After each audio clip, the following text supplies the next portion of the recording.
What's good, everyone? Welcome back to the show Recap with Mo, where we're getting ready to get into a brand new show on this channel. But before we get into this thing, make sure to like and subscribe to this channel so y'all don't miss shit snit that's going down, alright? So the show we're getting ready to get into is Diarra from Detroit.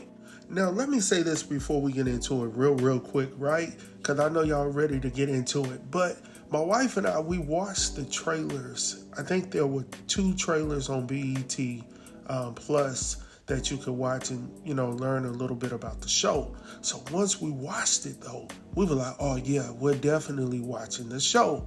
And then I think we saw another trailer elsewhere, and then it just solidified the whole thing. But after watching episode number 1, I was like, oh yeah, hell yeah, we're definitely watching the show. So let me go ahead and get into it real quick because I don't want to hold y'all too long. But the title of this episode is called Chasing Ghost. So the synopsis for this episode states Diarra Bricklin, a teacher recently separated from her husband and living in her mom's house in Detroit, is determined to find out why a man she connected with on Tinder has ghosted her. So now that we got that out of the way, let's go ahead and get into the shits in it, alright? So we open this episode up with Diarra climbing out of a window. Like, it looks like it's in a basement. So she's climbing out of the window and she's getting off into the snow or whatnot. So next, we see her headed towards the storage garage type of thing with a padded lock on it. And then all of a sudden, you see her holding a key, which looks like it has some blood or something on it. Now, stepping back to the house, though, because you start off with this scene with a kid on the television, like one of those old school floor model televisions. They got the kid on there, it says missing, right? And then you see someone that looks like they got a knife in the shoulder, so they're unconscious. I don't know if they unalived or not. I'm just going to leave it right there. I'm not going to say nothing else because I don't want to incriminate nobody, right? So, she's outside of the house with the key in her hand, and all of a sudden we see her on the flip side, and it looks like she's about to tell her story. So the normal setup where we see someone trying to tell how they ended up in this predicament, that's pretty much what we're getting right here. So we see her sitting in a vehicle, and then all of a sudden she's going up to this restaurant where she's looking into the window, peeking into the window, and she sees this guy from afar off sitting at this table with the woman, multiple people at the table enjoying themselves. And you see her being miserable. So I was like, who in the hell is that? Like, how does she know them? Whoop, whoop, whoop.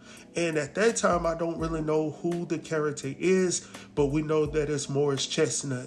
And it's crazy because as my wife and I were watching the trailers, right, she was like, is that Morris Chestnut? I was like, yeah, that look like that ninja. I don't even know. And she was like, yeah, that look like him.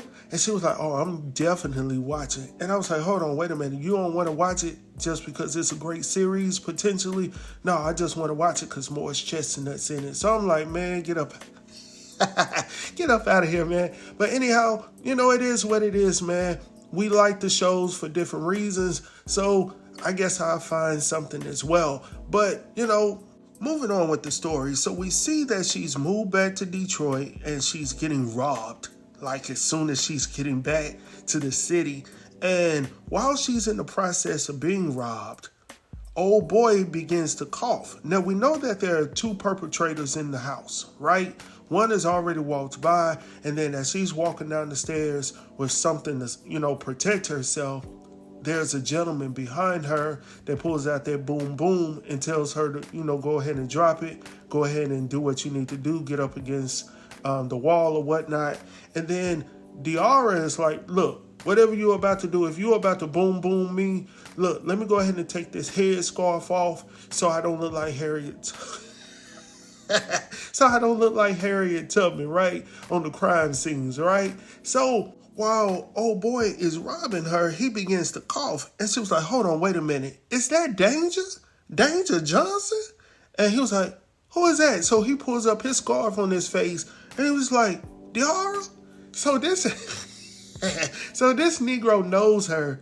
And then not only that, he wants to give her love and give her a hug after you done pointed a gun at my head, bro, and you talking about we good. And he's like, man, I didn't know your mom still owned the house. I thought it was some gentrification going on. And whoop, whoop, whoop. And then this man calls his stepson in the room talking about, hey, let me introduce you to Diarra and all of this stuff. Whoop, whoop, whoop. And then she turns around and invites him into the kitchen. They sitting in there eating food and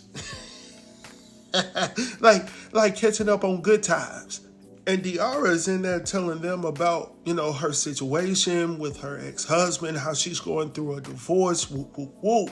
And while she's doing all of this talking, Danger's looking around the kitchen where you see all of the takeout boxes and the trash and debris everywhere. And, she sees him looking around the room and she was like, look, he judging me. Yeah, you daggone right. Because you are you unclean. And it's crazy because sometimes it be the most beautiful women. I mean, the most beautiful women that don't know how to keep a daggone house. Like, you live by yourself and your crib look like this?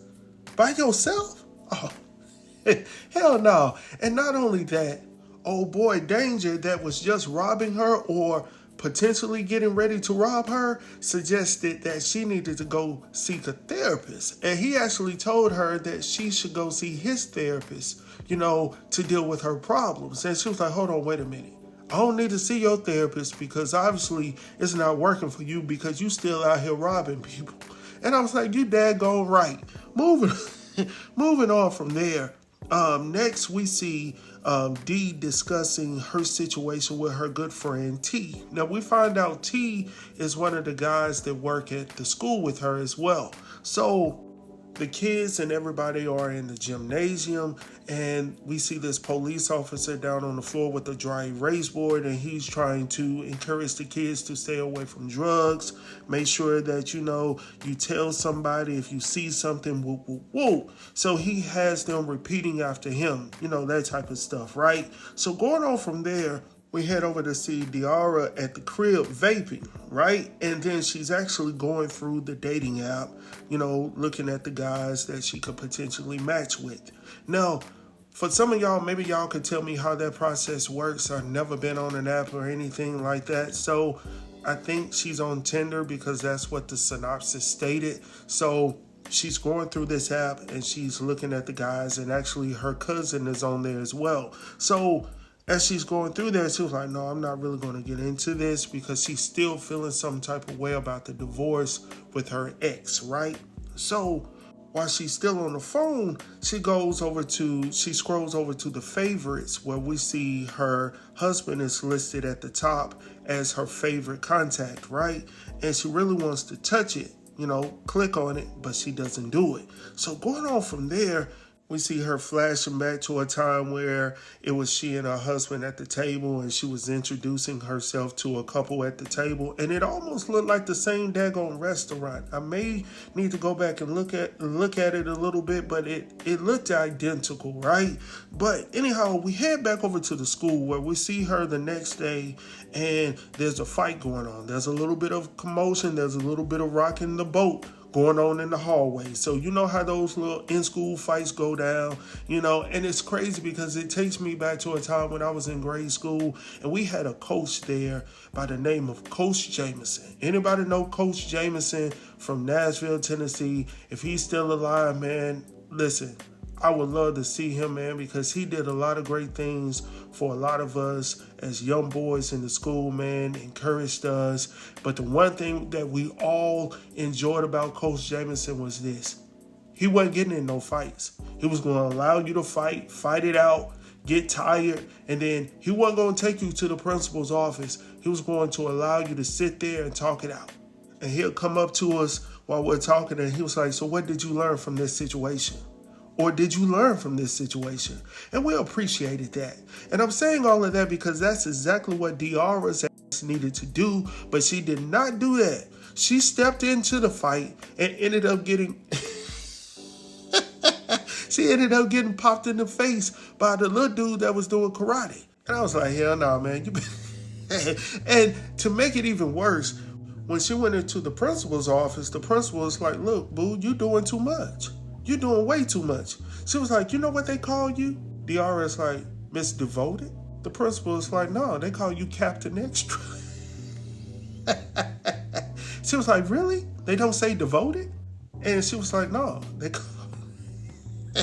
call you Captain Extra. Oh, it's crazy, man. So anyhow, look, the principal is like, look, you need to do your job. And I like this principal. Like, she's straight to the point. And she was like, look, you're doing too much. And I appreciated that. And then she turned around and said, look, we got 3 rules in this school. And she was like, 1, 2, and 3, don't touch the damn kids. I was like, exactly. Now let's talk about that real quick, because see, I grew up in a time, and some of y'all listening to this content grew up in a time where they could actually put hands on you. And I'm going to tell y'all, I'm a witness to it. I had hands put on me multiple times with that rod in that office with them holes in it. I got it plenty of times. Maybe I didn't learn from it. Maybe I did. Who knows, man? But anyhow, Miss Diarra, she definitely cannot put her hands on nobody. And the principal warns her. She was like, look, the next time you're not doing your job, like calling security when there's a fight or some commotion out there in the hallway, you're going to get written up. And we don't need that, Diarra. We need you to stay put, because you seem like a pretty good teacher and the kids need you. We really need some great teachers out there in the field. But anyhow, going on from there, we see her in a car rapping to an Eminem song. And she's talking about how, the white rappers, or the white people in general, specifically white men, get their anger out the way that they talk, the way that they feel about things. So she's just going through it in her car, letting out all of her feelings in her neighborhood, right? And she gets this knock on the door, even though she was rapping real hard, like she was a No Limit Soldier or something like that. And when that person started knocking on that window, she jumped halfway up. She was like, oh Lord. And old girl said, roll the window down. And when she rolls the window down, old girl is like, look, can you turn that music down? Like, turn it down a notch, because all of the expletives and all of that stuff that's blasting out of your speakers right now. And Diarra is like, hold on, wait a minute. Aren't you crazy, Monet? Like the one that taught me how to cuss? The one that taught me everything that I know, how to say it, how to spray it? And then you have the audacity to sit up here and tell me what to say and what to play? Man, get the heck out. And she was like, no, you need to be respectful and not, blast this type of music in the neighborhood. And she was like, look, let me go ahead and talk to your daughter, because you obviously not hearing me right now.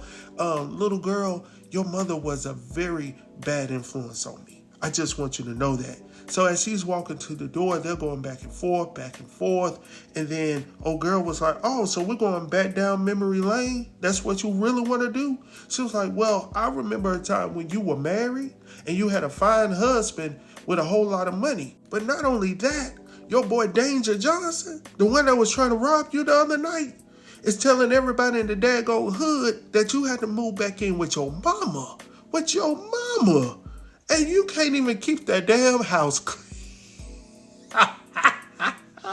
So Diarra's feeling some type of way about that. She was like, hold on. I'm just going through some things right now, but I'm gonna be all right. Old girl Crazy Monet ain't trying to hear none of that, right? So anyhow, going on from there, we find out very quickly that Diarra has anger issues. And you could tell by the way she's sitting there. She's sitting in the bed, as a matter of fact, halfway dressed, talking about my house ain't clean. Your house ain't clean. And I'm like, what the hell you mad for? Because honestly, the only reason why you're upset about it is because Danger done told everybody in the daggone hood that you don't know how to keep. So now she gets up out of the bed, heads over to Danger's crib where he got all his crew over there, walks up in there, presses old boy out of the doorway, goes in there, stands right in front of Danger and tells him, hey, you keep my name out of your mouth. Don't talk to nobody about me. And then she knocks something up against the fish tank in there, knocks all of the water out, have the fish on the floor. She tells them to pick up the fish or whatnot. And then she goes outside. So she's sitting on the porch and whatnot, and then she was like, I finally feel like I'm good right now. Like I'm taking some of me back, because for the longest time throughout this divorce, she felt like she was missing a lot of her back with her ex-husband, but now she's finally feeling good about herself. Good enough, as a matter of fact, to go back on Tinder and then actually select a guy by the name of Chris. Keep that in mind, all right? So while she's still on the app, here comes Danger. So Danger comes outside. She immediately puts her phone away. And he's telling her very quickly, like, hey, real quick, you best to be glad that I'm going through therapy right now. And I'm going to allow that situation right there to pass, all right? We're going to be good. I'm going to allow you to, do what you need to do. But don't get it fooled. Don't get it twisted. And I believe every word that man just conveyed to you, Diarra. Don't overstep your boundaries too much. We don't want nothing to go down with you, all right? We know you're a little crazy. We know you're a little hot-headed. But we don't need you to go down in the first episode. So anyhow, from there, we see her back at her crib. And now she's actually messaging the guy from the app. And she sends him a message asking if he was hungry or whatnot. So obviously he was. And they go out to eat at this restaurant. So she comes out with her fur on and got the little top open in the front. I was like, all right, Diarra, I see what you're doing, brown sugar. I see you. So anyhow, when she walks in, she heads to the back and she see this gentleman with the white sports jacket on or whatnot. So she's pleased by his appearance and whatnot. So they sit down at the table and she begins to give him the fifth degree. I mean, literally. Like, before this brother Chris, remember that name right there, before Chris can even gulp a glass of water, she already been asking this man 3 to 4 or 5 questions, right? So she was like, so when is the last time you been tested for an STD? How many children do you have? He was like, none. Like, darn. He was like, hold on, wait a minute. Like, we're going to start it off like this. And then she was like, yeah, what's the problem? And then he was like, okay, I've dealt with people like you before. So you like to be in control. This is what you like, right? So he was like, okay, I'm an open book. Go ahead and ask me anything. So they started to talk a little bit. And then he was like, you know what? You want to have fun? So I was like, yeah, I'm definitely having fun. All right. So remember, Chris and they want to have fun. Now, I didn't know fun ended up in the bed on the first date. Maybe that's what people do now. I just don't know how we get from the restaurant to drinking some water or some, wine or whatever they drinking. And the next thing you know, you up in the sack. And I'm like, man, what happened to the time when you take it slow? Y'all remember what Usher said a few years back when he was talking about, I just wanna take it nice and slow. Ooh. Because later on, Usher's like, look, after I've gotten to know you a little bit, then we can say, now tell me if you wanna get freaky. Cause I freak you right, I will. I freak you right, I will.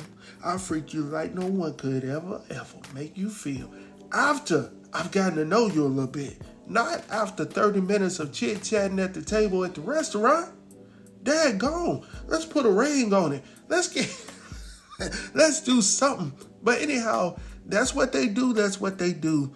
We're going to move on, man. So going on from there, after they done did the thing in the room, the next morning she's feeling some type of way about this dude. And, she's feeling this strong like that she hasn't felt in a while. She even states that after they did what they did in the bed, that she felt a way that she hasn't felt in a long time. And sometimes it's just loneliness. And now you feel that somebody wants you and you feel good about yourself once again. So maybe that's what it was.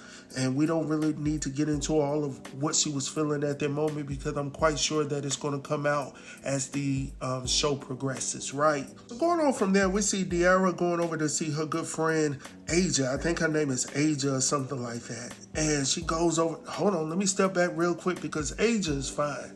I cannot progress in this show without saying that woman right there looks good. She looks Kimber soup ready. I mean, good. You know what I'm saying? So yeah, she goes to see her friend Aja, and Aja's like, look, you need to calm down. You need to focus on yourself. But no, Diarra is good. She's all in. And she was like, look, I'm just going to focus on ambient. I was like, hold on, wait a minute. Who is this ambient you talking about? Are you talking about Chris?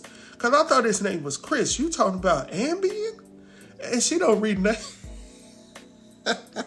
She don't rename dude. She done changed his name in her phone. And that's what she's calling him after one night. One night. One night only. She's already there, right? Done gave this dude a whole new name, right? So the next thing you know, she's trying to tell Asia to hook her up so she can be ready for a date tonight. Asia's like, look, you need to calm down. Now, real quick, stepping back real quick, we find out that Asia is actually cousins with Diarra's ex-husband. So I was like, oh, the plot thickens, right? And, she's still good friends with her, even though she's going through this situation with her cousin. So I thought that was pretty cool, right? So in the next scene, we see Diarra back at the schoolhouse where we see her talking to her friend T. And then she's also braiding a young girl's hair in the classroom by the name of Wandrika. So I was like, okay, that's a cool little name right there, right?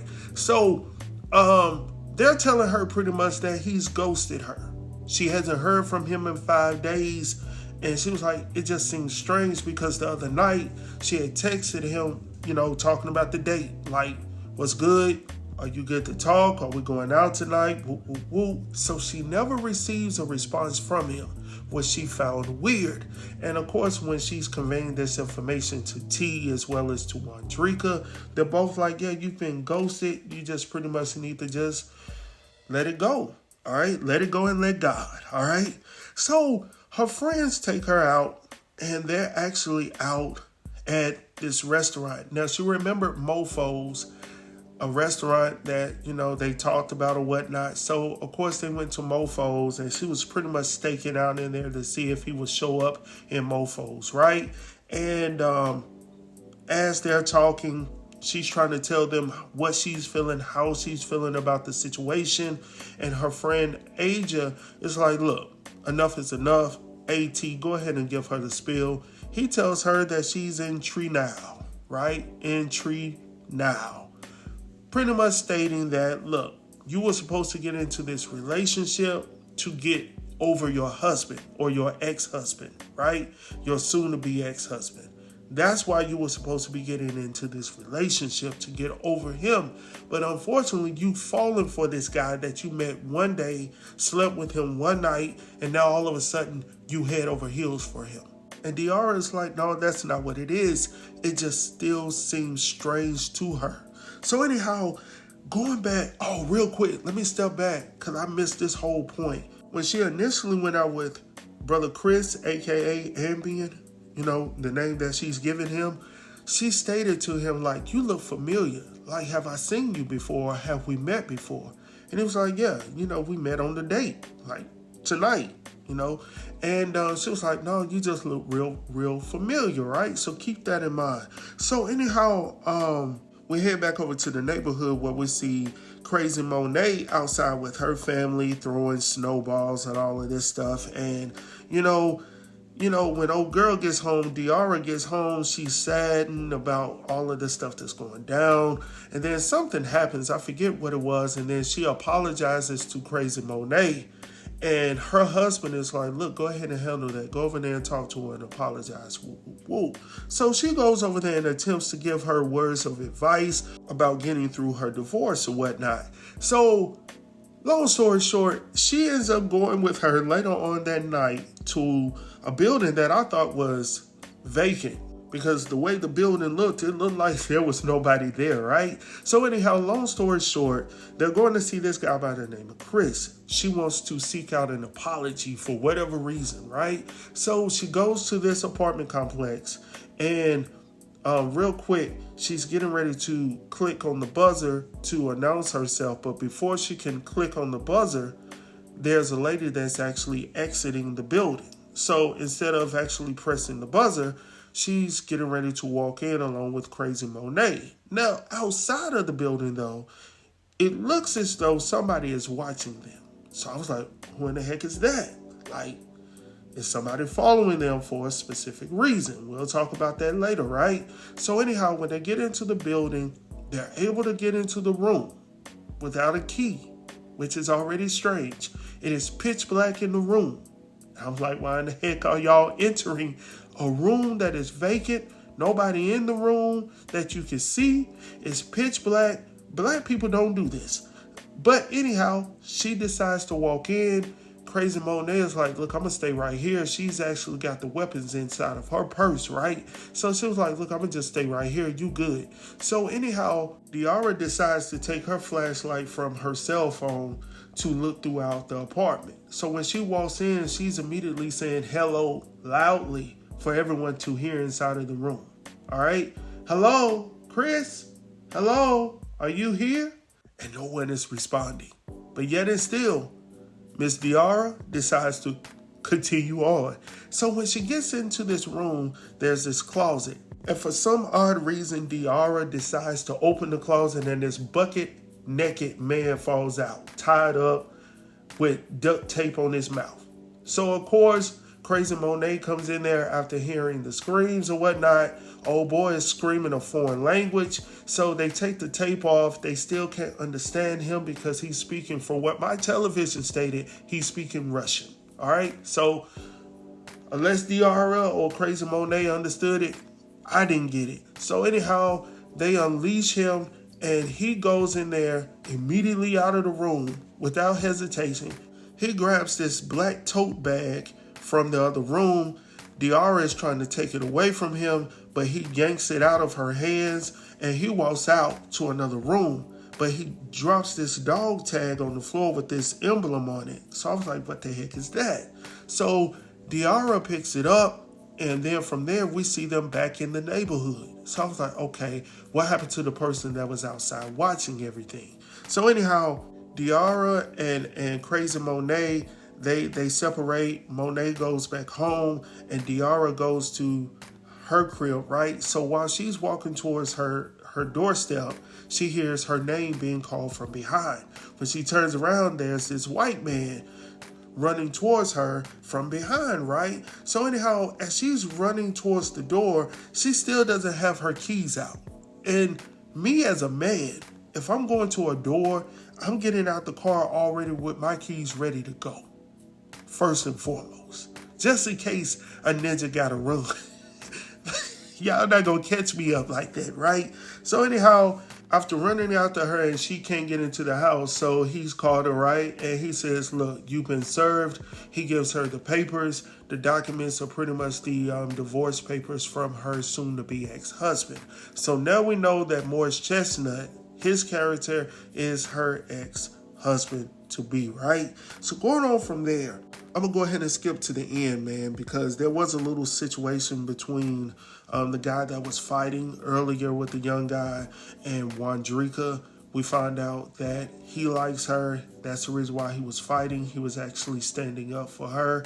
And because old boy was talking about her hair or whatnot. So, long story short, that's what that was. So let's go ahead and get to this part of the show, and we're going to end this episode, right? So we see her at a post office, and while she's standing in line, she sees this missing poster up on the wall. Remember the scene in the very beginning of this episode where there was a little boy on the television saying missing? Old boy Chris, aka what's his name, Deontay Brooks, I think that's his name, was the guy that she fool-la-la with in the bedroom, went on a one-night date with. And that just so happens to be Chris, aka Ambien. You know what I'm saying? So I was like, this brother has a whole bunch of aliases right now. And the biggest thing of them all is everyone thinks he's dead. Even the woman that was standing behind her was like, look, we thought it was the mama that was just trying to get out of, doing something strange to her son, because that son should be at least 30 years old, at least by now. But she's still steadily placing these posters up everywhere talking about, have you seen my son? So I was like, no. So I'm drawn in, y'all. I'm drawn. I definitely have to watch these episodes to find out what happened. Where's Chris? Where's Ambient? And most importantly, where's Deontay Brooks? All right, so, and another thing, like the cliffhanger at the end where you see him actually walking out on his phone, responding to text messages to her, and then all of a sudden these dudes jump out of this van, snatch him up, and they leave a Cinderella slipper. They leave the Jordan in the ice, man, on the snow. So we see in the next episode where she actually finds his shoe or something like that, and she was like, here's my clue. And I was like, come on, y'all. A Cinderella story? I'm all in, man. So I got to see how it turns out. I can't stop right here. So anyhow, that's pretty much it, y'all. I hope that you guys have enjoyed this episode recap. We're definitely going all in. You know, we're going to talk about Sisters. We're going to talk about all of these shows, but this is the new one on this platform. So let me know your thoughts below. Have you watched it? What are your thoughts on what's to come? I know episodes 2 and 3 are out, so be on the lookout for that as well. So I'm going to go ahead and upload these all this week, and we're going to be back on pace, right? So with that being said, man, make sure to like and subscribe to this channel. I'll see y'all soon. Peace.